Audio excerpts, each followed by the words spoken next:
بسم اللہ الرحمن الرحیم۔ السلام علیکم ورحمۃ اللہ وبرکاتہ۔ اللہ تعالیٰ کی پسندیدہ دعا ہے یہ دعا اللہ کو بہت پسند ہے۔ ہر روز ہر نماز کے بعد کم سے کم ایک مرتبہ ضرور پڑھا کریں۔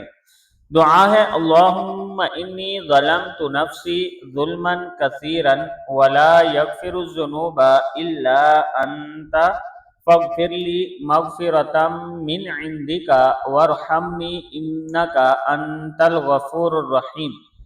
اے اللہ، بے شک میں نے اپنے نفس پر بہت ظلم کیا ہے اور تیرے علاوہ گناہوں کو بخشنے والا کوئی نہیں، سو تو مجھے بخش دے، اپنی طرف سے بخش دینا اور مجھ پر رحم فرمانا۔